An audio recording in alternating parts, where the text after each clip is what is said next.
Who's ready for the weekly bust? You're in the right place if you came to catch the show. Tithe and Levi are the names of your host. Who the next guest is, I really wanna know. Conversation escalating, let's get to the show. Who's ready for the weekly bust?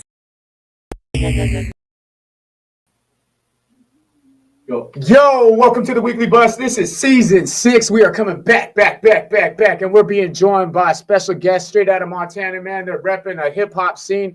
They got a movie on the way. They're going to be doing a documentary on exactly who they are. They go by the name Last of the fucking Nobodies. Let me repeat, Last of the Nobodies, just so it's a little more kid-friendly. These guys are coming in like a flame, a wildfire in a mountain, baby. Let's go. Let's go, man. We're being joined by Colter and Eddwords. What's happening? What's going on, family? Yeah, thanks for having us. What's good, man? What's good? All right, will you guys introduce yourselves and what you did on the Last of the Nobodies? Yeah, for sure. Go ahead, Colt. Yep, my name is Colter Olmstead. I'm based in Missoula from Helena originally, and I was director and kind of coordinator of the overall project for Last of the Nobodies. Are you Grizzly then?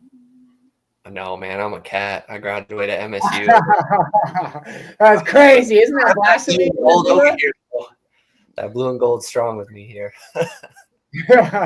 He said I'm the only one with the Cats flag in town. Yeah. I gotta fire the Instagram up. Hold it down. I'm sorry. Oh yeah, no doubt. Okay. Well, how did you get into making films and all that jazz and linking up with Eddwords? Yeah, so I went to film school at MSU in Bozeman, and then I know the exact year. I think it was like 2016 or 17. Josh and I was working on a project called the Montana Cypher Series, and I kept hearing this kid out of Kalispell, this youngin' out of Kalispell was doing things, and so I called him up. And you're like 16? Yeah, I think I was 16, bro. Yep. So yeah, we shot then, and just been kind of creating ever since. Shot a couple music videos with him, all the way up to now where we're doing Last of the Nobodies. Yep. Dang. That's kind of a long history now. You guys are going on almost a decade now. Yep. Yeah. So I didn't even think about that. That's crazy, boy. That is fucking crazy, man.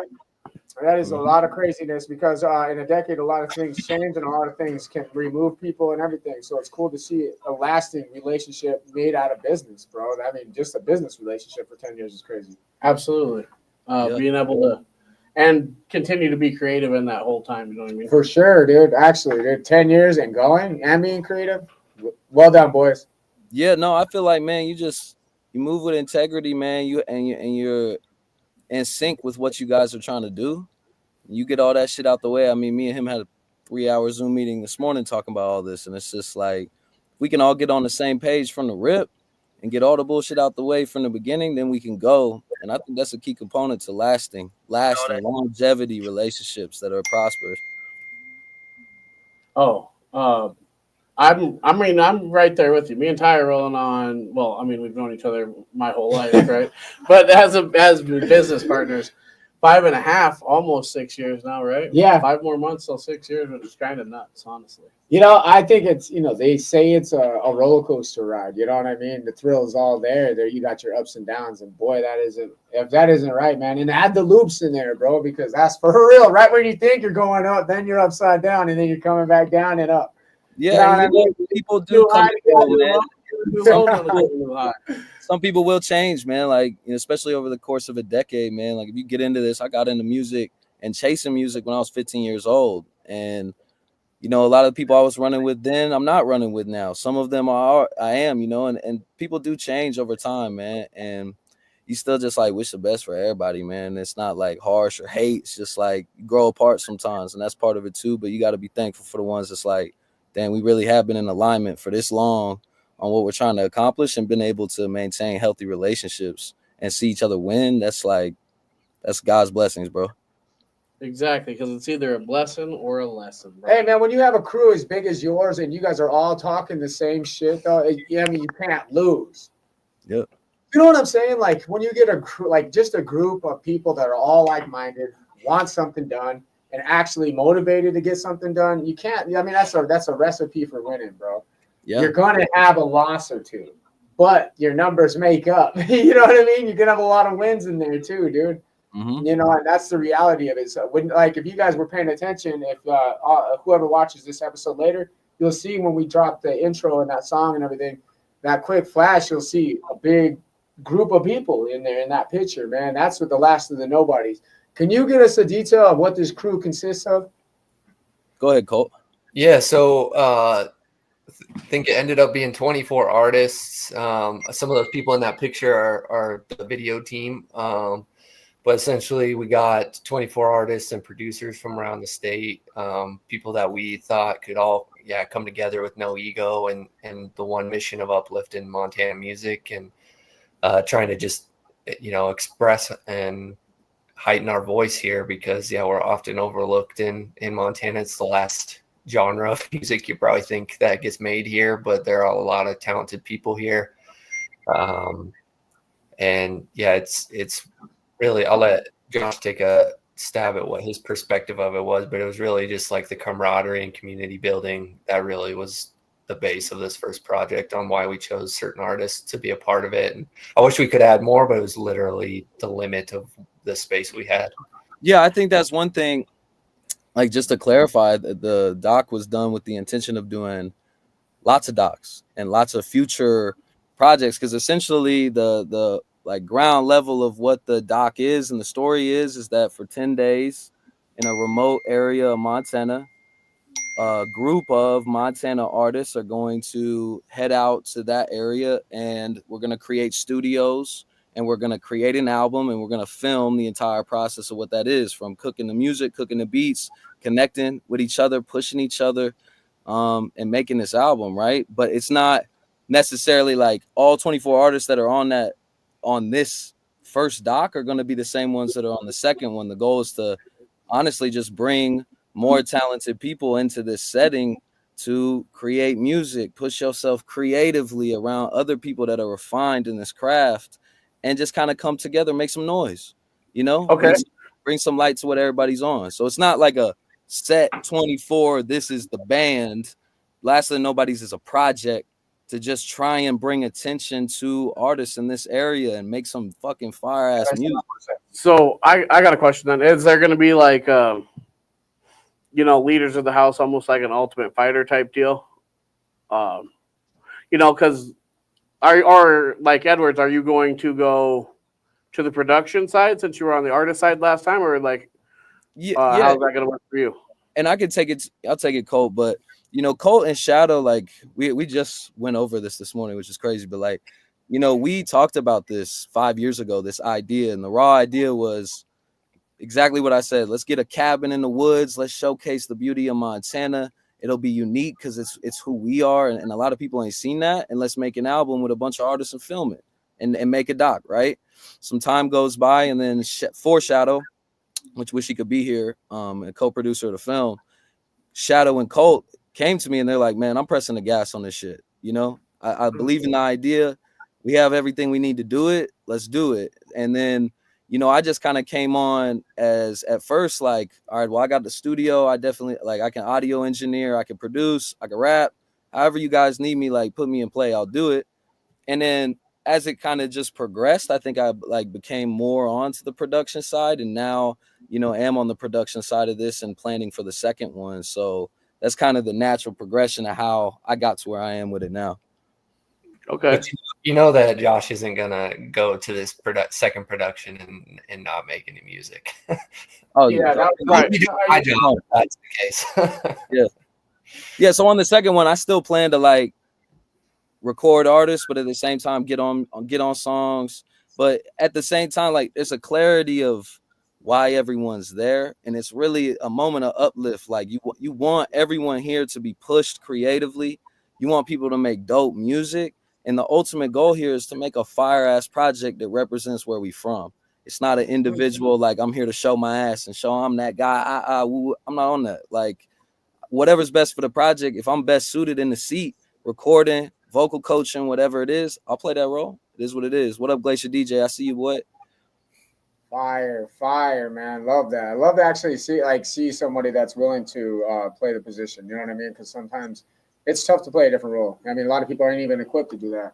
Yep. And first, if you're gonna wear a lot of hats, you got to be good at those hats, and you're probably well equipped right there. Because I hear a lot of the quality that comes out of your talent, dude, and it's gonna be dope. I'm excited for the project. I kind of find out that it wasn't exactly all the same artists on different volumes from your boy Bronson. Actually, I ended up tagging him a few times, and he's all like, "I'm not on this project, bro." I was like, "Oh, I thought you was. I thought you was part of this crew." He's all like, "No, but I intend to be." You know what I mean? And Oh yeah, shout out Jared Bronson. That's the homie. He's recorded at Treehouse. He wasn't on this first project, but that would be dope. Yeah, that's what he was saying. And he's all like, maybe here in the future or something. Like, because he gave me a little gif that you guys were doing different people on different volumes and shit, which is dope. Yep. That's the goal, man. I mean, it's all green too. You know, this is like a startup. This is our first try, and we're looking at how to do this at scale and for longevity. 25 of them. So, you know, how can you best impact the community and people from all over the place? Like, even expanding the bounds at Montana at some point and give more light to more dope voices that are unheard from small markets because there's no infrastructure. I mean, that's kind of a big story in Montana, right? Is like there are fire musicians out here, but Montana lacks infrastructure in the music business. Go ahead. I just feel like that also goes back to lack of people knowing the importance of social media. Yeah. You know what I mean? Yeah. Because it's the same. Because it's the same thing that goes for fighters, dude. Because some fighters just don't post on social media. Mm-hmm. Yep. You know, but then it's harder for those people to get sponsors. Like, you know what I mean? If we're going that route. But it's just about, you know, online exposure. Montana has a virus of old thinking. They don't realize that every eye in the world, including in these little small towns, every eye in the world is in a cell phone. Mm-hmm. And that's where your marketing is done. That's where your money in your business should be played. That's who you should be looking to as far as advertising and marketing and shifting your gears towards. And people want to play the slow roll still and do word of mouth around here and play the flyers and especially if you're an entertainer, you know what I mean? Rather that's artists or fighting, you have to make it known. I would argue this, man. I think artists, creatives, if you're a rapper, you're a singer, you're a songwriter, whatever it is, it doesn't necessarily mean that you're an entrepreneur. You could be a great songwriter and make great music and have swag and have this whole interesting thing around you. That doesn't mean you have a hustler mentality. I'm gonna get my own resources. I'm gonna fund my own career. I'm gonna get on. A lot of people just won't do that, and I don't think that necessarily means they shouldn't win. And that's what the lack of infrastructure will cause. I mean, people that are really dope musicians, dope hustlers, they got their own money, they got their own drive, like, and they're just a full package, bro. That's a rarity. That's a one in a million. And that's, I think, like in a lot of other markets, you know, you'll find these just dope artists that have a dope sound, dope look, and they're captivating an audience, but they don't know how to capitalize on it. That is what a record label does, and there ain't one. There ain't one out here in this genre in the whole state of Montana. It doesn't exist. Oh, absolutely not. So Colter, man, you know, working with Eddwords and amongst all these other artists, man, let's just hear about some of these other artists, man. So who have been some of your favorite people that you've worked with, you know, shooting and rap wise and lyric wise? What are people looking forward to hearing from, you know, this band of brothers or sisters or people? You know what I mean? Yeah, I mean, I think the big thing here is like, I don't think that there was one person that stood out on this project. The big thing, especially on the back end, was with Josh and Shadow and I, was like, we brought all these people here because they do at least one thing super good. And so we highlighted that on a lot of different songs, whether it's, you know, the more trap stuff with Magic and FRB Magic and Soul Anatomy. And then we, you know, got the Zach James pop song, you know, the Damn Thing song. And so I think that there's elements of every style that all these artists in this, they really, really highlight. I would say the standout song on the project is called Shampoo. And it was after after production had cut for the day, and I was upstairs like cleaning up or something in the other house. I think Josh was down there when that got made, but it was like a whole vibe that I heard about the next day. And then I heard the song and I was like, God damn, why did I miss this moment? All right, you want to hear something funny? Is that I got some time today running around with my kids doing some errands with my wife. And as we were cruising around, I was listening to what you guys had on Spotify, and Shampoo's your guys' number one on there, 16,000 plays on it. And I put it on, and my wife's like, "What is this?" And I was like, "It's the Last Nobodies." She's like, "All right, word." She's like, "Who is it?" I was like, "Eddwords group." So we're bumping it, and my son in the background, man, he's picky with his music. He's like, "Hey, I like this." So you got to. If you could win over the 4-year-old, man, you done something. Who bro. listens to California Love on repeat? California Love, Extension. He's very picky, bro. You know what I mean? He likes his music. So you guys got a hit on your hands with the 4-year-old. State of mind, bro. So keep that in mind. You know what I mean? You really do. He loved it. He made me play it twice in a row. So Heck yeah. Let's go. I did have that on as one of my things I wanted to bring up because I felt it was worth it. It was worth taking notice. And when I was doing some YouTube searching on you guys and just see what you guys had out, I really wanted to check the vibe in general because like I said, I just keep complimenting Josh because Josh does quality shit and I fuck with quality shit, bro. So when I go to look at Last of the Nobodies, what did I expect? Quality shit. Mm-hmm. And that's what I found, bro. And I clipped your guys' little trailer. We put it out. It was something. It was perfect. It was exactly what I would needed that I would have had to make, honestly, on our end to advertise it. I didn't have to do shit. You guys already done it yourself. And I put it out, and it looks fucking dope, man. I appreciate that.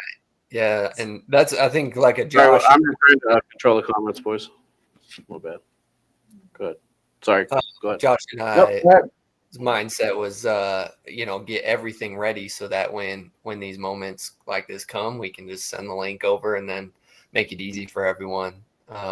Because I think that's another infrastructure issue that people, you got to do everything yourself sometimes. And I think that the preparation of the mindsets that we have at the head of this thing is really looking 10 steps down the road, which is making a lot of things easy right now. Yeah. Facts, bro. Facts. It's a cool concept that Montana hasn't kicked off on yet. And, I don't think it's far away because actually the closest one that I know of is in Utah. In Salt Lake City. Shout out to Bucked Up and them boys. But it's become quite the trend is content houses. And that's kind of fucking what it reminds me of what you guys got going on over there is early stage of a content house. Hear that, Cole? Yeah. When that shit comes through, bro, when it becomes known or it's a spot to think of content being made at, like the Bust is a fucking landmark. When people come to Great Falls, guess what they ask to see? The fucking studio. Yeah. It's become a vibe, bro. You know what I mean? People want to fucking drop. They want to be like, yo, let me get a selfie in this bitch. You know what I mean? It's become something. And when you get something like that going on, you guys have the creative flow that you guys got going. It reminds me of what the Extension had going on when he made some of those fucking iconic albums when he's in that, it's not the same, but it is. The content house. He was living at a porn house, bro. But they were grinding on all the content that was coming out of that fucking house, not just porn, but like the music video shoots, the music in general, the motherfucking parties they were having there. Everything collabed into an atmosphere, bro. Yeah. And I think you guys have a strong, strong possibility of creating a cool culture around that motherfucking idea. I mean, that's the goal, right? I mean, that's right. It's a fundamental understanding of where music is now and where it's heading, right? Like, content is king, man, and it's the leading, ship of how music is found, how it's consumed now, and where it's heading is even crazier to start like contemplating like where all this goes. But I think that's the goal, man. It's like a lot of artists, you're right about that kind of archaic form and approach of like, bro, if you are still recording mixtapes and just selling CDs, bro, what the hell are we on, bro? Like, you better push harder. It ain't 2004 no more, bro. I mean? And let's just be honest here. If we're going to talk rap and hip hop and all that shit culture, it's a lifestyle, right? These content houses introduce the lifestyle on a scale that no one's fucking seen before. Yeah. You know what I mean? And it brings it gives the artist a whole an opportunity to bring behind the scenes content to their viewers worldwide all the fucking time. Yeah. Why the fuck do you think streamers make it? Because people like to watch people. Mhm. Straight up. That's the key to success. Is like, is to entertain the other monkey. You know what I mean? And monkey see, monkey do. We're all monkeys. Yeah. And the reality is, if we can get each other's attention, that's where the money's at. And it's been that way. And the people who found that out early was the advertising companies. We are just now realizing that we're the brand. And and as soon as we figure it out, man, we start compiling. Like you guys have compiled a group of like exactly what you need, a troop. And you guys will make it, bro. Just off that idea and that concept. It's probably one of the first crews to get together in Montana to establish this. But I see it done in Florida a lot. I mean, when I think of this idea, I think of Florida because we've had that opportunity. Think of all those guys down in Florida that kind of all just get together all the time and nonstop like content. Slaughterhouse is probably one of the first people I've seen do that. They do that. When they were all together, they had a nonstop flood of team. And that's even like you can go back to the 90s, like everyone had a rap group of some sort. Like it's not an original thing, but I've never, like it just hasn't been done here yet. And yeah, exactly. Well, no, but they didn't even then they didn't have the opportunity that you have now to bring it to the world instantly. Right. And it's certainly not us reinventing the wheel, man. It's like you borrow from everywhere. I think one of the original inspirations of this project was the Revenge of the Dreamers documentary. I don't know if you guys are familiar with that, but J. Cole and his label, they did something similar. They rented out a studio for a time, like some extended time. They brought a bunch of artists that they thought were dope. Everyone locked in there. They docked the whole thing and they made an album. It's like only difference is we're doing it here. We're representing Montana. We're trying to do it for Montana artists. And we're even, like some of the places that we plan to go, just like even more with the times and adapting to how content is currently and like I said, going to be consumed. So it's like trying to innovate along with it, and just find that little edge. What some of the content are we expecting to see in this documentary? Well, Colt, go ahead. Well, so I mean, a lot of it is kind of the preconceived notions of what people think hip hop music in Montana is, and then the reality of what people are dealing with, right? So a lot of stuff of what we've already talked about: lack of resources, lack of infrastructure. If you're an artist in Missoula, traveling up to Kalispell or to Bozeman, like that's 2 to 3 hours of your day. Like you can't just do that on a whim. Where in a bigger market, you can have access to all these people in different boroughs. And so it's kind of more informational on the side of this is what this group of artists in Montana are dealing with, and this is what we're doing to try to break those barriers. Yep. Okay. Are you guys doing like sections of people? Are you gonna be like, because you said there's 25 plus artists or whatever, right? So as this documentary goes on, I'd be like, are you guys gonna be like a skate video where a section of an artist comes in, you know what I'm saying? And kind of highlights it, or how's this flow of the documentary? I get it. So like you drop the name and then you drop what their project is. Yeah. I like that idea. But let's go. Yeah, so this piece is just kind of showing like the group of artists from around the state finally coming together to push this mission more than individual artists. Kind of what we picture now is going forward is to have those moments where we do like more day in the life stuff, figure out who individuals are a little bit more, but then bring them back to to the unison of the full picture. And I'll add to that too, bro. Like I feel like this first one we did, because we're learning as we're going. We're like developing vision as we create it too. Like where could this go? And we're already on mile 2, maybe changing a little direction, or we should do this. But I feel like the first one is really it's a story. It's a story about a genre of music that people are in love with, that people are talented in a market that has very little to no mechanisms to do it, and how that affects you if you're like dead set on this is what I'm trying to do, but where do I go? Like, there's most of these towns don't even have a recording studio. You got to learn how to engineer. Most of these towns don't have a videographer that could cut you a music video for real. Now you got to learn the video. Like, the people that have really like continued to grow through their artistry in this state and have shined, bro, like they know how to do almost every inch of this business. To me, that's interesting. Like, I want to know what that's like, what their struggles are, and what the adversities they faced, and how they overcame them, and still do to this day. You know, so that's like, I feel like the first doc that is going to be released is going to be a lot of that, and then the goal going forward is like to just really showcase the process of making an album in a remote area in Montana with 25 some artists, and what that looks like, and the fun and the charisma, the creativity of that goes into that, into this genre of music that's the biggest in the world. So, when is it coming out? That's the question that's got to be asked, right? When is a release date? We've been talking about it for 25 minutes. We got to know when it's coming out. So right now we're doing the film festival run, and I don't know if you guys have much history of that, but like when you do the indie world, a big place to show it is like in film festivals, and you usually Where can't. Is that held in Missoula? What's that? Where is that held in Missoula? That's one of the festivals. Like they do it in January. It's called Big Sky.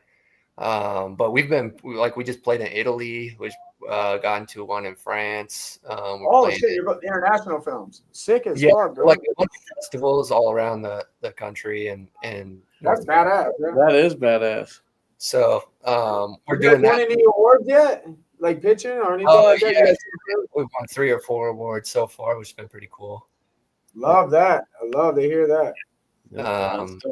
And a lot of it's just trying to find festivals where the music, small town mentalities is appreciated, and like Josh and Shadow went down to one in Scottsdale and stuff like that. But a lot of the stipulations with film festivals, you can't have it out to the public because it's got to be like a new film and stuff. So a lot of that stipulations come up in July. So our goal is to stream it on our Twitch channel in July a couple of times, and we'll put it out on YouTube here this like early fall probably.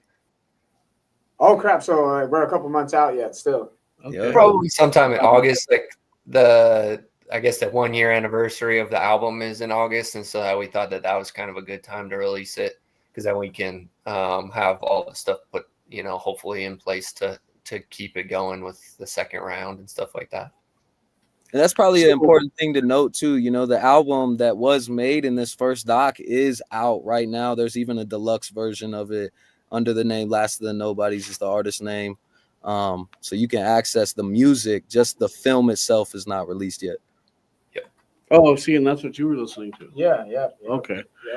Okay. So my question is like, what was your guys' favorite part about doing this? Like waking up in the morning, you know what I mean, and then just knowing that the business continues. You know what I mean? I want to add on to that question too. Like, how long was this project like all together? During that time, as you guys were all together.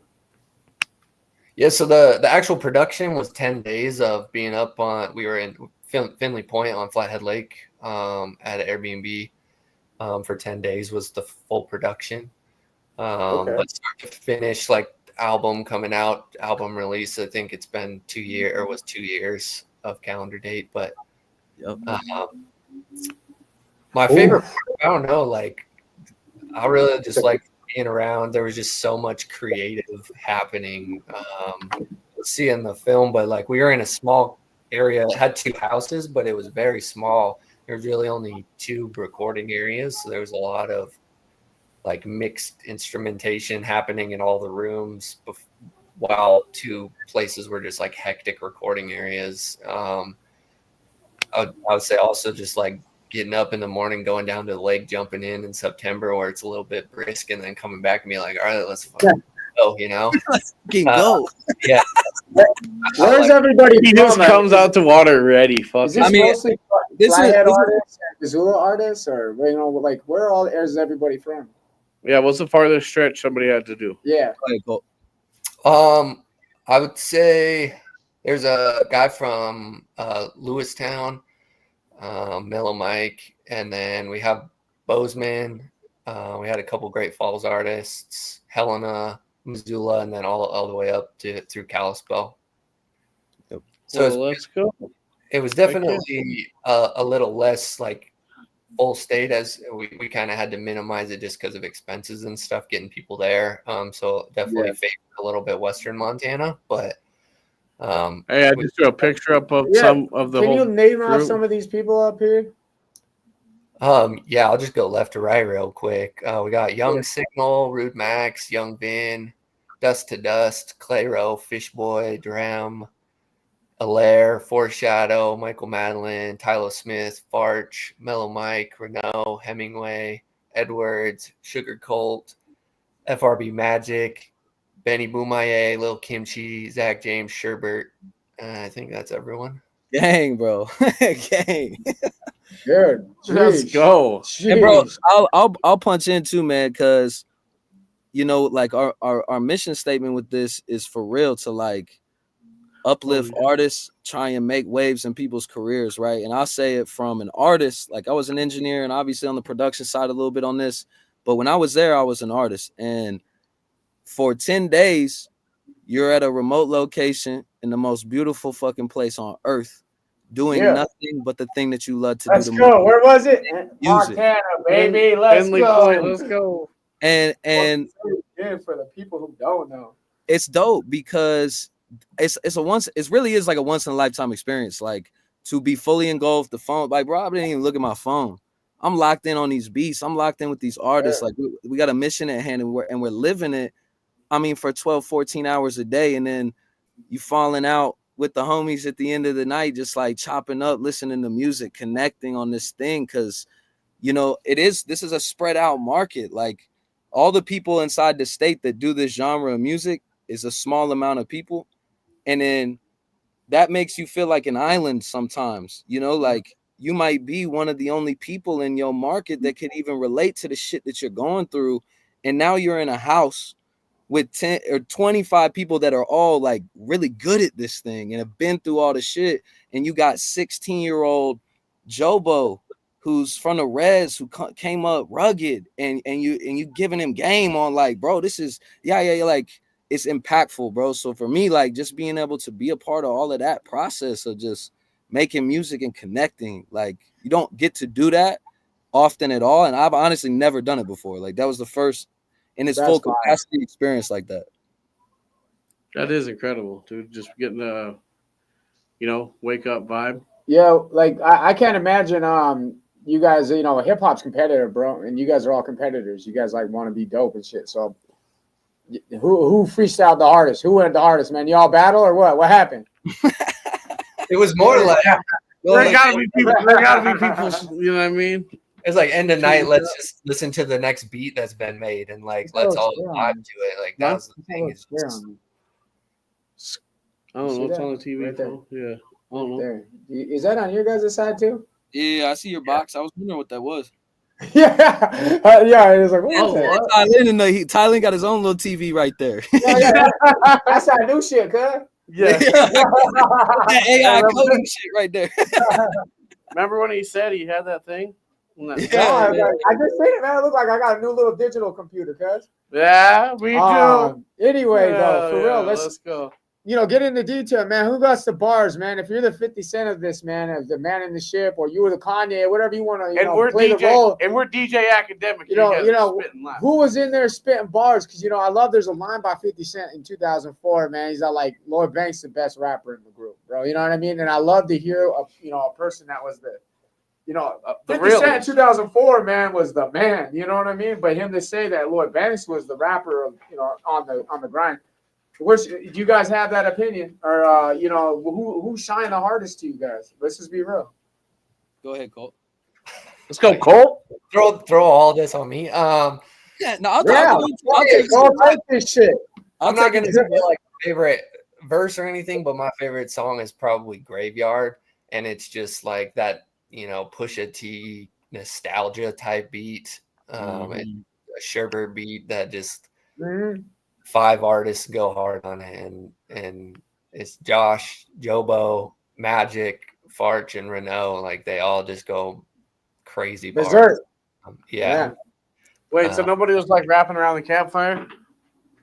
Man, we was rapping for 14 hours a day. By the time we turned the mics off, I'm smoking something. We chopped it up. Yeah. It's, you know, everyone used that time to rap on the mic. They weren't rapping around the campfire. but we were cooking songs. That's fair as fuck, dude. We were cooking songs at night, but man, I would shout out like there's some impressive things to me. There was one kid named Clayro there, and he's from, correct me if I'm wrong, Helena. Yeah, he's from Helena, bro, and he was running the cameras, so he was filming, but he was also a rapper, and he would like be filming, and he'd be hearing a beat, and I didn't even see him write nothing down, but I swear he like writing a verse in his head, and then all of a sudden he had just put the camera down, go in the booth, and go, and then he would and he probably, I don't know as far as like quantity of what everyone laid down there, but he probably put down the most verses out of anybody, and he filmed the whole motherfucking thing. Yeah. So it was like I walked away from that like this kid's crazy, you know, and he's dope, man. In 2008, Eminem had like a spread in XXL magazine for Relapse. Double XL, man. Now you guys won't have so much trouble to sell, right? Yeah. So in 2008, he fucking had a spread in XXL that was going over Relapse or something like that, and he was talking about fucking T.I. And he said, out of all the artists he ever worked with, man, he said T.I. legitimately, he's all like, I never seen a rapper just come in and just spit fucking bars. He's like, didn't need to write, didn't need to say shit, just look at a mic, spit bars, and just like you said, he'd come over there and produce right off the top. Yeah. He's all like, I didn't have to do nothing with T.I. He's all like, and he's like, I really appreciated seeing a master at work. He's like, and when you hear Eminem talk or give credit on anybody, I mean, that's what it reminded me of. You know, that's when you see talent in its truest form, man, that you gotta love it, bro. And that's kind of what I was looking forward to. So we'll keep an eye out for this Helena's kid's name. What's his name? Clayro. Yeah. There we go. In unison too. Yeah, I like that. Yep. It's dope, man. You see that hunger, man, and you see like that's just one example of like a whole gang of impressive shit that I saw and was surprised by. But like, there's a lot of hunger in that room, you know, and you're being driven by the people next to you. You see shit like that. I mean, just for example, that kid too. I remember showing up the first day, and I was still setting my studio up. We ain't even in production yet. And he already on a song somehow. And I'm like, oh, hell no. I can't let this youngin' shit on me. I got to go. But, you know, you get a little competitive, healthy, as you should. This is rap music, you know? This is a contact. Right, but at the same time, it's like, I think there was a clarity of vision in it of just like, we're really here to make an album. Can we all just come together? And what's best for the album is best for this whole shit. It's best for you, too, at the end of the day. So go hard. You know, and be competitive and be driven by the talent around you, but at the same time, be humble. And this shit ain't about you, you know? It's about this whole thing as a collective and the mission statement of just trying to break some barriers in this state. So I think the most people were like, they were in agreement with that. There was good culture in the room. And the competitive side was almost like, oh, I heard, you know, Josh hit a verse, like that's the bar. Like I got to meet that bar or exceed it because. Hey, now that's kind of that was exactly what I was asking earlier. Is, you know, when you're around like each those other, flow states. Yeah, when you're in that competitive mind state, dog, who really shine, bro? Because when you do start stacking levels and you do hear the guy next to you be like, "What the fuck was that, dog?" You got to add to that. Well, then the bar's been raised. You know what I'm saying? Like, so who was shining? And you guys went to the same dude, which is fucking cool, man. Yeah, you guys both said, yeah, that's the guy, man. That guy fucking been shining. And I'm not gonna put a crown on him. I can't put a crown on him, but he's a youngin'. He's a youngin', man. He ain't gonna get that yet. But he went crazy. I can't really. It's tough to pick one, man. You know, everyone did a lot of impressive shit, and there's a kid named Kimchi that had a really standout song to me.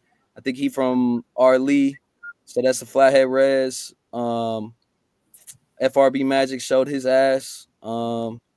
Couple great records. You love the Shampoo record. That's him on that hook. Benny Boomai going crazy. Like, I mean, I can't pick one, but it's just dope to like. I think the most impressive thing is that everyone came together without ego and just made records all day. No fighting, no bickering, no drama, just cooking and doing what we do. Hey, and I mean, I appreciate that. I'd like to do that, as a podcaster, just to see like how other people's processes go. Yeah, oh yeah, that'd be dope. Like mostly like that clip shit. Yeah, that's what I'm trying to get better at. Is like we're learning what to clip and whatnot. Just real quick to everybody out there, if you guys are enjoying this, please like, comment, and share to help us get out of this shadow ban. Yeah, I don't know. Bad, I don't know what happened, but the boys are back in it, I guess. I haven't got weird. Anyways, for one thing, freaking, I want to know what's your guys' stance at the Drake Kendrick thing? Who won the beef? Hey, 1 second, Peyton Buffington. I see you said ease up, boy. Ease up, man. That's love. Shit. I don't know, man. I was like, I would say one thing on that is I remember the night that Drake dropped, I think Family Matters. And we're all like tuned into this. I love this genre of music. I grew up on it. It made me. And I remember the night he dropped that record, we listening to it, and I'm on the phone with one of my boys who's a hip hop head, and we just talking about it. Hey, this is fire. And then Kendrick come with that next shit. And I remember feeling like this just feeling of like, man, it almost feels like Christmas morning. Like you're all tapped into this like hive mind of this. I mean, it's a beef, but it's really just, it's like a Super Bowl of rap. Yeah. We've been waiting for a beef like this since Jay-Z, Nas, 50 Cent, Game. We needed a beef. The Game beef. It's been about time, right? They've been throwing shots since 2009 anyway. Yeah, it's been time. So, the beef's overdue. All right. Kendrick just lucky Drake hopped on that song. Way back then. I mean, I'm with Place Your DJ, bro. If I had to pick one though, I probably I'm a strategy guy, bro. I love preparation in this life. I love when you premeditate and things come to fruition. I like playing in the back and watching shit go and you ain't saying nothing. And you could wait, you could measure the songs, you could read all the bars, try and rate them. But to me, the strategy, K-Dot, it's over with. You just lose because of the approach. His approach to it, I'm gonna have one loaded. And the moment he shoot, I'm coming crazier. And you stomp on everything he just said because no one even gets a second to really meditate, like resonate with it. It already got stepped on. Like that shit, that's genius to me. Like that's premeditated murder. And that's why I would just say like Dot went crazy. Dot just for me took it. Yeah. Kendrick. Yeah, I say Kendrick all day. Mm-hmm. Colter, what about you? I'll agree with Kendrick, but I will say that, yeah, I agree with the Super Bowl reference because, man, I just was like a fan. I was like, oh, here we go. This is great. A new song every day? Heck yeah. Yeah. and all right, go ahead. All right, I'll give you mine, man, because we were in a fucking super unique position. All right, so we're fans of both, and I'm not a fan of Kendrick at all, actually. You know what I mean? Like, I have my moments with Kendrick, so I've always been a Kendrick critic because there's people who just ride Kendrick way You could go hard. Back. Tyus ever liked Kendrick. I said Kendrick's 1, right. Baby, and I said he's overrated. I said he's all right. All right, so and I stand on that, bro. There's a lot of rappers that are just shit on Kendrick any day, any given moment, bro. And Banks. Lloyd Banks is one of them, straight up. That's some bold. But I'm hearing you. I hear you. They call him PLK, man. You're young, bro. You're young, man. We grew up with Lloyd Banks. We know the PLK, the whole mixtape. He has 20 mixtapes of fire that will murder Kendrick easily. Okay. But let's get back here. Let's go. They get hit for hit, record for record. People said this, that, and this. Kendrick got his big highlight eclipse moment with motherfucking when he dropped, Not Like Us, which was a cultural record. It went off, right? But he performed it. He got the Super Bowl over Wayne in New Orleans, which added to the beef in itself because Wayne, brought up Drake. And the reality there was that was his moment, right? Well, Drake dropped the next week, went number 1. It didn't kill nothing, bro. You know what I mean? So if you thought With a Love if album, you wanna by win the a way. beef, you win a beef by eliminating your enemy, bro. When Nas dropped Ether, everyone said, "Fuck Jay-Z." You know what I'm When saying? 50 Cent won all his Yeah, beefs, but first hey, year of God. Nas and Jay were never eliminated. No one got eliminated from that neither. He got fucking shit on for 3 or 4 years straight. Nobody was That's fucking with Jay-Z. Nobody That's was fucking Jay-Z. with That's Hov. You know what I'm Hey, saying? also, That's what yeah.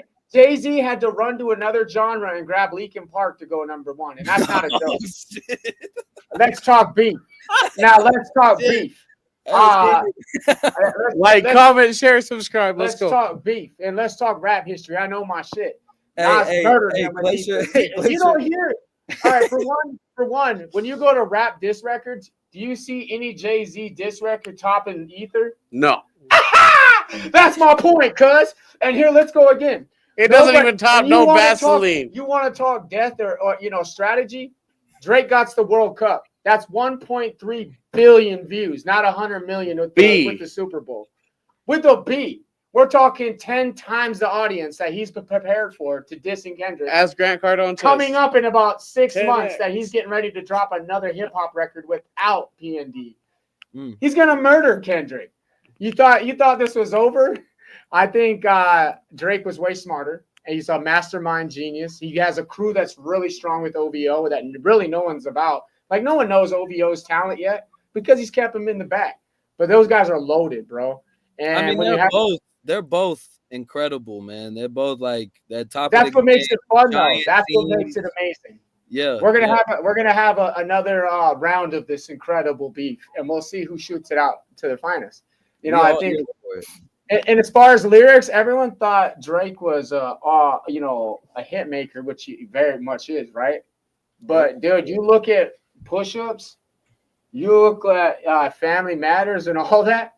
He killed Kenny, dog. Like, he ain't fucking around on any of them records, bro.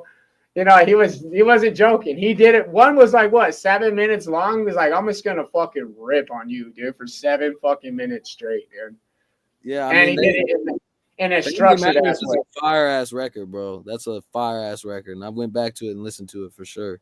That's just a good record, all in all.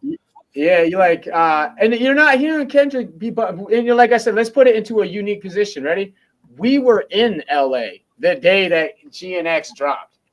We were in LA. Very true. Levi, and the day it dropped. And let me tell you what, when you drive through LA, he's not the king of LA. There is not a single Kendrick Lamar mural that we've seen personally.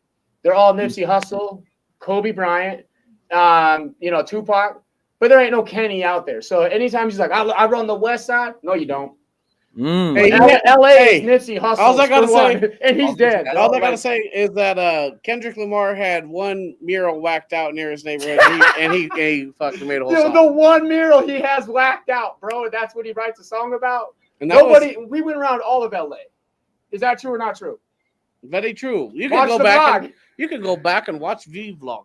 You know what I mean? And we were in the hoods, and we were in Venice, we were in Watts, we were in Compton. We went everywhere. Hollywood, everywhere. There's no murals of Kendrick Lamar. Hey, we were like that. Who's the fuck singing that Beverly Hills song? I forgot. So it's all a facade. I call him K-Bots. He really did. He bought his fan base, bro. And his record company did help him. Hey, he had the right idea to start beef a year ago, though. He did a perfect lead up for a Super Bowl performance. Yeah, and then build his stadium. What a guy! He's smart marketing. I got to give it to Kenny. He's got the right idea. But Drizzy killed it. 20v1 too, and all the homies that Drake brought up tried to turn on him. Hold on, but 10 years at 75 million views or 1 year at 95 million views. Drake wins by 9 years, bro. Quit. I love that beef though. It's okay. Exciting, we man. respect that. Good, bro. But Drake's up, bro. More Montana. No, what'd you say? Sorry. No, I said I love it. That's like DNA of hip hop, man. It's just going at it. That's what it is, bro. And finding those moments to just compete, in that form, if it makes sense. So, I think they both honestly won out of it. Like, they both made ass loads of bread, grew their audience. It is like no one lost. When people were saying hip hop was dead, they had everybody talking about it. Yeah. That's a blessing. That's a blessing for the whole game, bro. Yeah. That's a blessing. Because the only other thing to focus on at the time was fucking Cardi B and Offset, isn't it? I think that's the only thing that was going on at the Sexy time. right out here doing craziness. Nothing was going on in hip hop. We needed something, bro. It's good for And it. thank God for that beat. Yeah. Yeah, it's good for it. Montana news. All right. We had our boy Sean O'Malley had a rough night last night, man. You guys catch it? No, I Colter, didn't catch it. go ahead, bro. I saw the tail end of it, but yeah, Oh, we yeah. had a show at our space here in Missoula, so I didn't get the first round. But yeah, Marab's a different animal, and he's just the kryptonite for O'Malley's fight style. So that's really He's all a I. kryptonite for anybody. I just don't think it's Right. Sean, bro. That guy's a whole ass problem. He doesn't bro. stop, and it That engine's different, dude. That his inner motor is built different for real. Yeah, dude. I've never seen a guy that goes for 5+ rounds of non-fucking and doesn't stop. sweat, dude. It's crazy. Nothing. It's smiling the whole time, carrying, backpacking O'Malley. It's just crazy, man. As soon as O'Malley got him on his back foot, he fucking tried hitting him with the spinning fucking back fist. I was like, oh shit. He bringing some shit out today. What more can you do? His arms were flopping around. You know. You got to give it to O'Malley. He increased his fucking wrestling probably What more like can 55%, but it just wasn't enough. Yeah. You needed like 155%. You're 1/3 of the way there, I think. I don't know. Josh, Colter, you guys are hip hop heads, obviously, man. You love this shit. You live for this shit. Oh yeah. Let's talk about Ice Cube's new shit. Yes. Some of these older rappers. What? You ain't heard it? No, I ain't heard Cube, man. I'm sure he What going. the hell wrong with you, bro? Hey, he says Kendrick won, but he ain't listening to fucking Ice Cube. There's a Bro, whole ass you Cube could going around. you could ask me about the past 15 albums that drop. I probably ain't listened to it, bro. I'll be doing me for the most part. All right, then honestly. what about the new Snoop Dogg? That's just crazy. I ain't heard that. No, I might have turned that on one day. I mean, I fuck with them, man. There's the OGs right there, so I know they're gonna be showing their ass. But So yeah, I like that because there's a meme going around that's viral right now. It says you older rappers keep rapping because these younger ones don't know what the fuck they're doing, and that's it's been shared around a lot lately. I keep seeing it on my IG. I keep seeing it on Facebook. But the point is that the last like 6 months, dude, you seen Lil Wayne just dropped yesterday before? I mean, Friday. That's an old rapper. Ice Cube dropped this year. Snoop dropped this year. M dropped this last year. These guys dropped filthy. Lloyd Banks just dropped. Banks dropped 2 again, weeks ago. and it's fucking filthy. Actually, dude, Culture on IG is saying fucking that might be album of the fucking year is Banks' album. It's going against Glock. Glock seems to be one of the only new cats that's holding it fucking down on the main level. You know what I mean? I did listen to that, man. That shit's fire, man. I love hustler music, bro. And that Machiavelli? Oh, Machiavelli. Hell yeah. Yeah, Key Glock talking that get money shit. So I was definitely listening to that, bro. I'll be jamming that in the gym all day. I like that shit a lot. He said I want to get what he said. He said like I never let him sweat. Matter of fact, I never sweat. Really, it ain't me. I'm like, I like that. Yeah. that song Blue Devil goes off, man. I fuck with that song heavy. Not only because I like the Blue Devils, but dude, it reminds me of Dolph, dude. And you know, like Glock was in one of those positions where, you know, when your head honcho dies and you're on a record label, say goodbye to your career 99% of the time. You know, and that's just how it goes, bro. When you lose your head, you know, where's Extension's crew? Gone. Where's Juice WRLD's crew? Gone. Where's Mac Miller's crew? Gone. Where's Nipsey Hussle's crew? Hanging in there, but not in the music scene. You know, a total different scene now. Yeah. They get cut off. When you see a potential like PRE, that's a big, strong rap group out of Memphis. Let's be 1,000%. That whole crew from Jay Fizzle to all of them are bars, bro. And you just expect them to have that candle die out. But Key Glock put it on his back. And Key Glock really carrying on that message too, though, man. Woo! Yeah, boy, dude. He's killing it, dude. Dolph is like the Nipsey of Tennessee, man. He was like, sure. He's an entrepreneur. He was smart. He was really smart, dude. And to see someone from his camp, like you can hear it in Key Glock's album, bro. Like he talking smart music. Like it's not just absolutely that ownership and taking independence. Yeah, I love it, bro. And it was cool to hear him carry on his cousin's legacy that well. You know what I mean? It usually don't happen. Levi has something that Glockavelli. What? What did you get? What mom get you? Oh yeah, I got a signed vinyl, bro. Like one of like 75.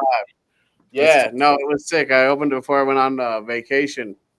From Clee Glock, man. You got Glockavelli. Glockavelli went number one. Yeah, but, that day that they gave it to me, it was announced number one. Yeah, went number one. So they ordered it as a sign just when it was available. He got a sign, man. He used to put it in a shadow box. Yeah, they say. Sick, dude. Hey, that's tough, man. Yeah, Key Glock album is fire, man. That's the one I definitely tapped into. Definitely caught that. Are you guys ever gonna do any vinyls? We got vinyls. They're fucking back, dog, and and people are printing vinyls locally and shit. That 406 of the Ville go hard. Dude, I would get that vinyl in a minute, dog. That fucking album's a classic, in my opinion, bro. 406 of the Ville is filthy, dude. Hey, appreciate that, gang. Filthy, dude. I did on a regular. I ran that shit for a year plus, bro. Like I was like, this shit's top. Levi just hit me the other day and caught me at a crazy time because I hadn't listened. I'll go back to it and play it, man. It's just like a trip to hear me at that age, because I was like 19 at that time, and I wrote a lot of that music when I was 18, and but we both like caught each other at the same time because he was like, man, I just put on a few hits, and that shit just touched me. Like, I love that. I ain't listened to that shit in years, honestly, years, and I played it just like sitting around my fire on the deck a couple nights ago, and I was like, damn, man, it's just shit is cool, right? It goes. Yeah, telling that story, man. It was really that album was really authentic to me at that time, man. Just moving from Tennessee and like changing as a person. As a young kid on a motherfucking mission, bro. And if you can't relate to that as a hustler, entrepreneur, or a go-getter, bro, then that album ain't for you, bro. Facts. I fuck with that album hard, dog. Like one more time, 406 of the Ville. That's the Hunger for More, that Lloyd Banks reference right there. That album right there is motherfucking money, baby. Oh, if you fire can remaster album. that, Are you guys, even now would be sick just to have remastered, even fucking do some new shit, but it would be fucking you guys are big on Lloyd Banks or no? Probably not like y'all. Probably not like y'all. I mean, it's just you just gotta listen to the discography once, right? Maybe, if you guys ever get bored, pick up. There's a lot of discographies from a lot of artists out there. Y'all are backing it. I do it. Whatever Spotify's got available. Yeah, he's killer. I was like, there's a whole Dat Piff fucking section. Even if you wanted some new shit, man. What is that? Death. What the fuck? Redemption, something, right? His fucking album. He has 2 albums that are fucking just fire, man. Course of the Inevitable. That's it. Course of the Inevitable. 1, 2, Go to that right? one. Check that first one out. Okay, Lloyd Banks. Fire. Yeah, write that down. All right, Colter, what about you, That's bro? New York fucking grimy style gangster rap, bro. And I was big into Lloyd Banks when like I can't remember what album Beamer Benz had been. He was Connor Lorenz. We got Connor Lorenz in the house. I can see his comment there, bottom right. Connor Lorenz, my boy, what is happening? Yes, sir. Let's go. Club Lux, man. Talk about it. Hey, perfect timing of something we were going to talk about. Over there, did you go to their grand reveal behind the scenes? Before it was the soft opening. The special invite opening, man. Yep. Talk about it. Yeah. Me and my fiance, we drove out there. Connor put us up for the night, man, and it's a movie, man. It's like, Connor, if you listening, bro, it's dope to just see you.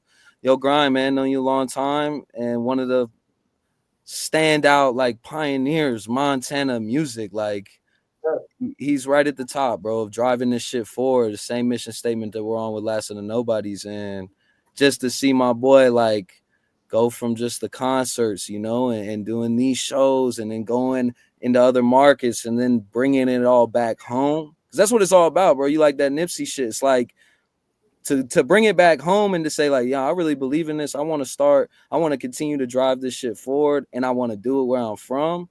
That's Club Lux. He's doing it in his image. So just getting to spend the night there, bro, and seeing it's fire. I mean, they're already having incredible events, but they're gonna have so many, Oh, and absolutely. It's great for Montana hip hop. It's great for everything that we're trying to do here, because that's like a verified venue that knowing Connor is going to have the doors open to dope people from our state that really do this shit. So, Yeah, And big let's be shit to real. Connor. You couldn't have got a better fucking timing to do such a place because Casey's closed. You know what I mean? And Casey was The Casey's we know close. Yeah, you know what I mean? And now it's not the venue that we all knew it to be. And that was a dope fucking spot for hip hop, you know. Oh yeah, we People- burned that bitch down a bunch of times, bro. That Oh was hell yeah, And it was an absolutely. incredible spot to put on nice shows, bro. I mean, it just was a good spot. So for him to open up a new spot and in a different environment where Billings is more acceptable for hip hop, I think it's a great fucking move. Dude. You know what I mean? He's one of the people that I draw inspiration from locally. Yeah, You got he's Mike Mattern and them boys owning a whole block, a whole city block in Great Falls, bro. Let's go. Let's You know, go. our boys, they took over, and actually one of our day one sponsors and one of our best friends, Mike Mattern, and his best friend, Jeremy Olds. Shout out to them boys, man. They're doing big things in Great Falls, man. Bought a whole block, turned it into several Just different open up a new businesses. liquidation store, all Yeah. types of shit. Hey, but back to like Conor Lorenz is a fucking top tier Montana marketer. You know what I mean? Oh yeah, Yeah. for sure. He's a good promoter, Yeah. man. Absolutely. That's yeah, a dog. ever since I've been out here, man, and I've done shows with Connor back when, man, I was 19 years old, 406 to the Ville. He coming out here and we're doing Spin Fest together, and he's bringing his artists, and we go out to Billings and do shit with him and do shit around the states. Ever since I've been here and started doing this, he has always been one of them guys pushing this shit forward, and still is to this day, and deserves his respect for that shit show. Yep. Absolutely. So if you're in Billings, Montana, you want to turn up, you know where to go. Club Lux, baby. Lux, Let's boy. Go get it cracking, man. With that being said, man, like when you guys get ready to release all your video and speaking last of the Nobodies doc and shit, you guys gonna go on like a fucking small city or statewide tour, you know, like introducing the movie and then putting on a show. How the fuck are you guys intending to release this to the public on a generalized basis? And when are we going to see you guys perform, especially you, Josh, in Great Falls? I'll let Colt answer that first one though, bro. So yeah, once we put it out, we've done a few shows. We're working on some stuff right now, but it's kind of I've just been focusing on getting the movie out to all these festivals and stuff. So hopefully this fall we can do some runs here. We talked about getting a show up in Kalispell today, actually, at our meeting. So hopefully we can get. I mean, it's just hard to coordinate 20 artists time wise. So it might be like a skeleton version of the LOTN crew, but we're hoping to do a little state run at some point. I would say too, from the production side, man, it's like I feel like it's from a show standpoint from that first one, and I don't want to minimize us of what's possible, but like we did because a lot of these artists may they be from Montana, some of them is in Vermont, some of them is in here, you know, they're not everyone is like currently in the state of Montana, so getting every artist and producer in the same room on the same stage, tall task, man, and it's a budget, right? So I think like, but when we did, because I don't know if you guys know, but we did the Missoula when the album release party, and we threw an event and did the concert there, sold out. Yeah, I see actually that you guys had a quite you had a turnout too, man. It was you guys put on a theater, right? No, yeah, the Top Hat Lounge in Missoula. Go ahead, Colt. Yeah, we sold out the Top Hat Lounge a couple weeks after the album release. It's a movie. Yeah, we couldn't get all the artists for that. Like we got, I think Kendra wasn't there, so it was like almost everyone we got there. But still, there we go. The venue owners literally came up to us and they were like, "We have never had that many people on our stage at one time. Like it was 20 fucking people with between 8 microphones on a stage, just like going crazy. That show was nuts, man. Yeah, no, it was lit, bro. So it's an incredible experience. It's just a tough one to put on. You know, it's got to be really like calculated to do it. And I wouldn't say that we can't do it, but you know, I'm not gonna act like I didn't see you, man, out here doing the Woodstock '99 shit. You got motherfucking, you're out here doing against the machine. You got some break stuff. Come on, it's Limp Bizkit. Oh yeah, shout out, major shout out Comatose Posse. That's my pops and my brother's band. They got a cover like heavy metal band. They do a lot of like 90s to early 2000s rock music. Goats out here in the Flathead Valley for what they do. So yeah, I'll get up there and kick that Bulls on Parade with them, man. Kick that break stuff. And I'm learning a couple more with them right now, man. Love that shit. Hey, yeah, dog. Bow with the ball, the bang, diggy. You know what I mean? Dude, Bro, I can't even lie to you. They trying to get me to learn that shit right now. I do it. Josh. No, My name is Kid. That I shit might goes. do You it. can't ever- Hey, That's good fucking shit. it would have been nice to see you guys have Montana's festival, hip hop festival, in your guys' documentary with Rapping the Rivers. It would have been dope to have that addition in there because that's a whole scene in itself. Trying to rap exactly what you guys are doing as well. Right. yeah. I mean, we had 14 artists on stage Yeah, we with did. Montanimals last year. Yeah, Montana was crazy. You know what I mean? That was a song in itself. These guys, it would be dope to see them bring that aspect, your guys' crew, and Yeah. have it filmed in that sense too, because that's another 50 plus artists easy, where you guys could just exactly what you guys said, collab in a way that you guys have never seen. It's insane, man. When everybody's all doing the same thing, it's something like you never seen, especially in Montana. When you guys get a moment to see other creatives around other people like that, it's a whole fucking vibe, dude. That's the point, man. That's what I like seeing. It's not always an easy one to do, man. In music, there's a lot of music has ego, man. Music has competitive nature, and I can even see and we did LOTN, how we get feedback that ain't always positive, and then sometimes you make collaborations hard to do when you approach it that way. So it's not a saying that's it's not a possible thing, but at the same time, it's we all got to be on the same page because we are trying to accomplish the same thing. And I don't have any interest in going back and forth with artists from where I'm from. We trying to build. Yeah, right. My goal is to break through the barriers of Montana, not to try and out rap the guy from down the street. I don't give a fuck about that, bro. I'm busy. I'm getting money, and I'm trying to invest into what we doing. That's not my focus. So when that type of energy get invited into it, then I'll just be out. I'm on other stuff, and there is competitive. You want to honor hip hop and you want to be competitive, but at the same time, it's what do we stand to gain here, and why are we putting our energy into this? Is it worth it? Sure. Yeah. When some of that gets in there, it makes it tough to be yeah, let's do this, because That was you the vibe invited last a certain energy. The vibe last year was so unified. It was dope as fuck, bro. Rapping the Rivers was sick as a motherfucker.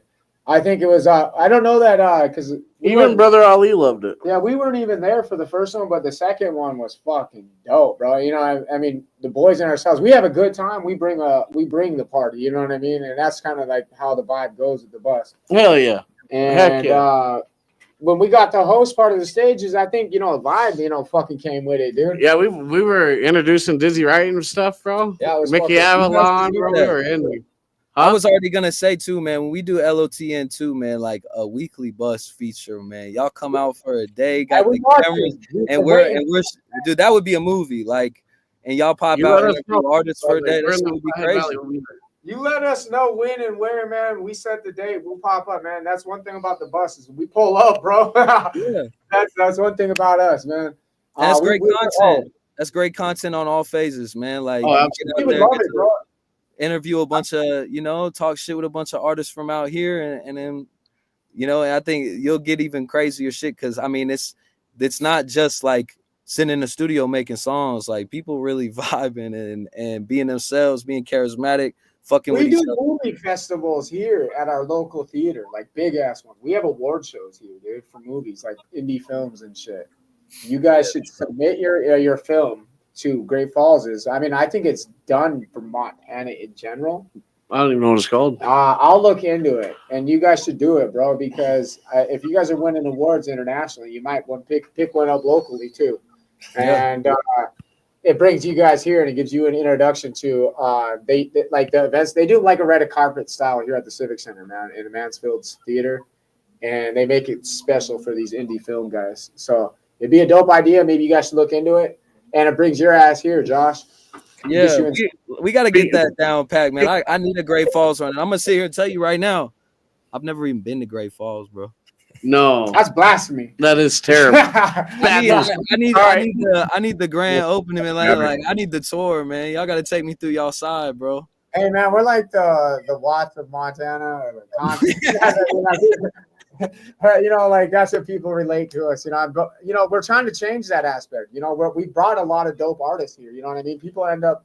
They used to say Montana, Great Falls sucked in general. Now they end up leaving like this is the shit. You know what I mean? Because it's the fucking vibe, bro. It's not where you are, it's who you were with. You know what I mean? And what venue you got out there that we could do it at? The show would be the Newberry. That's who you all should talk to. Or you got the then you got Projection and fucking Bar, the Newberry are two spots you should hit up. Okay, I'll write it down, man. That'd be dope to come out there, man. If we can get an outside presentation, maybe. Or at the Beacon too would be fucking sick. Actually, outside. We can chop up about it, man. I'm serious. I like come out there and we can come get in the studio out there. We could, you know, whatever. We got a good ass bar music scene, bro. Like unlike the Valley, dude, we're not spread out, cuz like we're in a city, and when people say, "Hey, there's a fucking live venue here," the people show up, bro. You know what I mean? That's the stuff. Yeah. Let's make it happen, bro. It'd be dope to get you over here. You guys have given us a good hour and 10 minutes, man. I fucking appreciate you guys' time. And we got to know a little bit about The Last of the Nobodies, which was fucking and dope. We know when to look for it. But before we stop talking about The Last of the Nobodies, I got a question. Who was the best and the worst cook in the house? You got 10 days of rappers. Who is cooking, man? Yeah, no, I'm gonna say shout out my boy Hemingway, Chef Hemingway. When he ain't cooking beats, that boy cooking in the kitchen. And he made some enchiladas. Oh yeah, that's his name Hemi. That's the Hemi-ladas. And he went crazy with that shit, man. They were fire. And hey, shout out my fiance Mackenzie. She in the comments right now. She did come through and bring some sausage squares to us. You better talk about the. Let me get right, baby. You first, and then it's him. But I'm not gonna worse nobody. Damn, man. I'm not like that. I'm thankful for everybody. Hey, let's go on this motherfucker. We'll give it up, bro. We'll give it up, dude. Hey, it's the bus around here, boys. Yeah. Either you step up your game or fall out, dog. Yeah, you gotta go high as lows. You know what I mean? Shadow did teach E how to make fry bread. That was a pretty big moment. Hey, that's a win there. That's a process, man. You gotta shout out the fry bread. Let's go. Yeah, I did. We locked in. It was me, Farch. Shout out Glacier DJ. I don't know if he's still in the chat. And it wasn't too long ago. He's sitting here somewhere. He commented on Banks actually. He said, Banks don't fuck around. Whatever he said. I said that. He said we did the Indian tacos, bro. Them bitches were fire, man. Gas.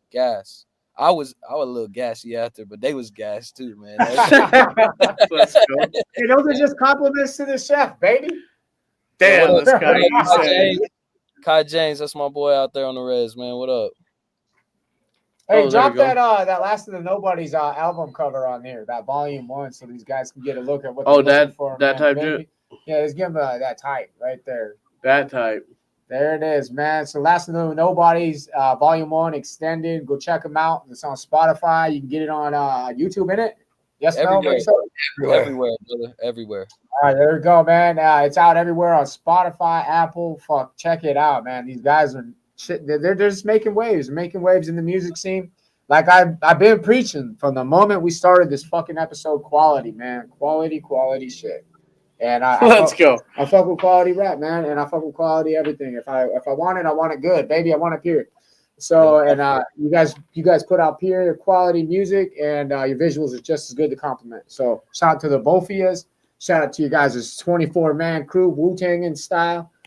And I can't wait to see you guys perform. To be honest with you, me and my wife are concert goers. So, okay, let us know. Okay, yeah, that part. Get that GF show in the works then. That's right, man. Come to our home, bro. You know what I mean? The bus. It's a bus world. Don't forget that, you guys. Come over here. Appreciate both y'all, man. Always showing love on everything, bro. It's mutual, man. I love seeing y'all go up, win, progress through the years. We got a long going relationship now, man. So just blessings to y'all, man. Y'all keep grinding. Y'all gonna keep winning. We gonna keep winning over here too, bro. And we'll make shit happen in the way. When we can make it happen, let's do it. Oh, absolutely. It's like content will be made. You know what I mean? Everything's a movie. As long as you make it be. Colter, you give us your shout outs, brother. Let's go. Shout out to to everyone. You're funny enough. Crew, and yeah, if you want to follow us on social media, it's at Last of the Nobodies. No spaces or anything on pretty much everything. So yeah, go listen to the music, go watch the music videos, look out for the documentary here soon. Movies coming. Coming. Yeah, It's gonna be sick, bro. I can't wait for that, honestly, man. And hey, and maybe you should send us the date and time when you guys do premiere the motherfucker, bro. Because maybe we pull up and we make a movie out of that. And now we're gonna let Edward say his pieces and outs and shout outs. Yes, sir. Oh yeah, shout out everybody, man. Shout out everybody involved in Montana music, man. We love this shit. We live this shit, and everyone that's listening, man, just represent it. Like you got a bunch of artists here that rep this place. Represent them, play their music, share their music, buy their merch, go to their shows. It's important for the culture here and to grow it and to see some people like really come out of this place and really go far. It takes having that backing from where we from. Shout out Zeke, I see you in the chat. So yeah, shout out everybody that's a part of the community, man. Just shop local and rep where you from, because we repping it. So let's go. Hey, and with that being said, I'd like to talk about quality products, and I'm gonna play a trailer. Elevate your vaping and smoking experience with 20 Past 4, Montana's premier vape, water pipe, and accessory shop. Discover a world of possibilities at 5 convenient locations, 2 in Great Falls, 1 in Helena, 1 in Billings, and for our friends in Arizona, we've got you covered with a location in sunny Prescott. Our knowledgeable and friendly staff are ready to guide you through the latest trends, ensuring you to find the fit for your lifestyle. Plus, don't miss out on exciting promotions and discounts, making your shopping experience even better. 20 Past 4, where quality meets satisfaction. Visit us today at one of our 5 convenient locations. But you guys know we cannot sit here and talk about a bar, not talk about the best sports bar. Hey, hold on, we got to do some things here. Let them know. All right, let them know. Let them know that we cannot. I said, repeat, not talk about the best bar in the city. You know what it is. Halftime Sports Bar, the best sports bar in town. Catch all of the action on our big screens, enjoy your favorite drinks, and savory mouth-watering tacos provided by Taco Treat. Feeling lucky? Head over to our casino with hot machines at Emerald City Casino, where the thrill never stops. And for a more laid-back vibe, check out Amigo Lounge, our sister establishment, offering a perfect blend of relaxation and fun, and food. Halftime Sports Bar, where sports, gaming, and great times come together. Your go-to destination for excitement in every quarter. Join us today and make every moment a winning one. Hey man, I love Josh's response, man. We was awesome. Levi, you were crazy, bro. That shit's fire, bro. Hey, I appreciate it, man. I seen you just start rolling in the back. No, I'm listening. Halftime Sports Bar. That shit go crazy, bro. You know what it is. We're gonna and if your business is looking for alert services, I got the place for you. Protect your business 24/7, 365. With Protect your business with the experts at ASI. We specialize in fire alarm system design and installation, customized for your space. Our certified team handles inspection, testing, and maintenance, so you're always up to code. Need fully serviced fire extinguishers? We've got those too. And when seconds count, our panic alarm systems deliver fast, silent protection. Alert Services Incorporated. Reliable, responsive, and always ready. Call for a quote today.